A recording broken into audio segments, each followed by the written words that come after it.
खबर छोटी हो या बड़ी मगर बेबाक होगी। हर खबर पर होगी पैनी नजर। आप देख रहे हैं बिजनौर दस्तक। बिजनौर दस्तक की ताजा खबर के साथ मैं हूं आलोक त्यागी। खबर धामपुर से।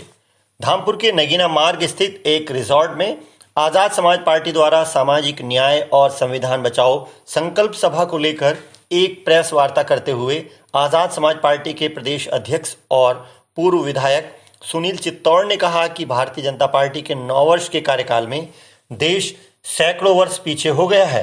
इस सरकार ने देश के सर्व समाज को न्याय से वंचित किया है। उन्होंने कहा कि पार्टी मुखिया चंद्रशेखर आजाद सब समाज को एक सूत्र में बांधने के लिए, न्याय दिलाने के लिए, बेरोजगारी को दूर करने के लिए लड़ाई लड़ रहे हैं।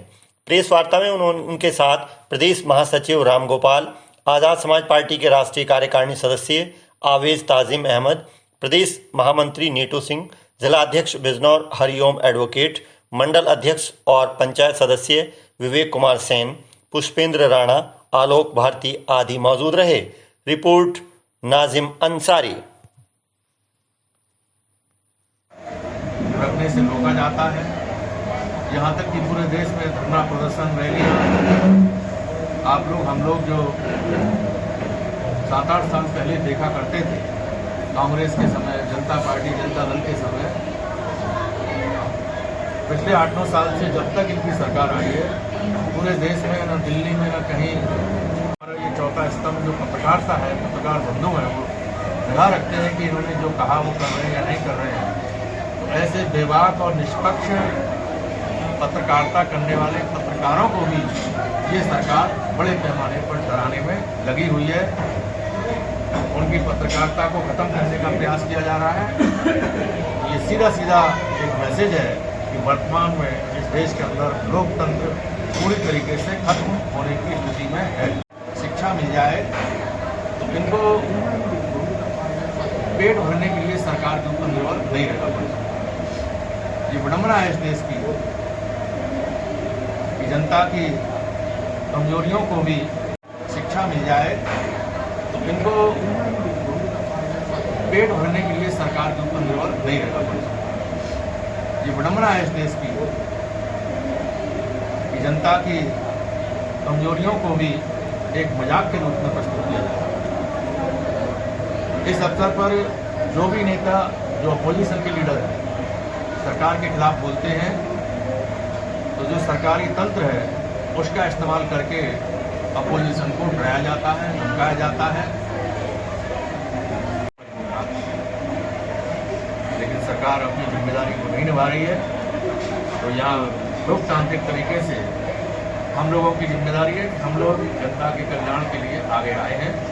भीम आर्मी और आजाद समाज पार्टी के माध्यम से हमारे राष्ट्रीय नेता, हमारे प्रदेश के नेता, हमारे मंडल के नेता, हमारे जिले के नेता, हमारे विधानसभा सेक्टर और बूथ तक के लोग अपने अपने स्तर से इस लड़ाई को लड़ रहे हैं। उनको रैलियां करने तक के लिए अवसर नहीं मिल पाता है। वर्तमान में अभी दिल्ली के ताज़ा मामले आपके सामने हैं।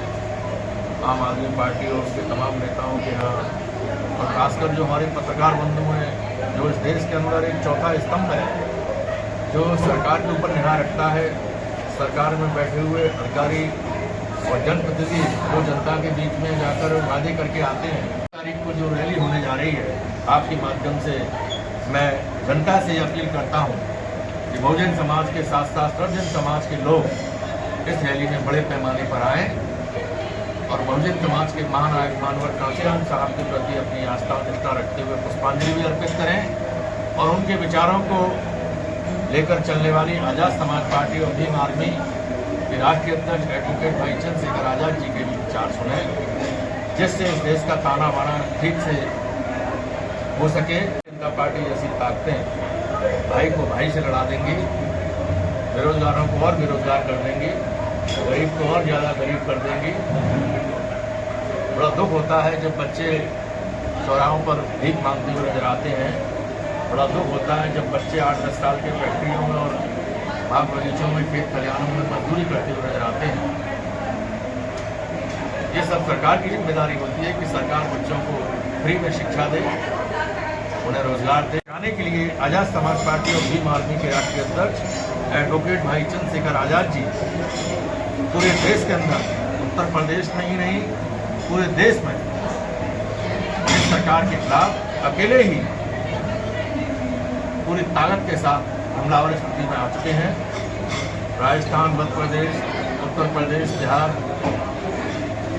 सभी जगह जाके सरकार के खिलाफ आज कोई जनता के लिए कोई लड़ाई लड़ रहा है। संविधान को आगे रखकर संविधान में मिले अधिकारों की बात कोई कर रहा है तो सिर्फ एक ही नेता है, एडवोकेट भाई चंद्रशेखर आज़ाद। तो मेरी आपसे अपील है कि आप भी ऐसे नेता को नैतिकता के आधार पर सहयोग करें, उनकी मेहनत, उनके संघर्ष को जनता के सामने लाएं।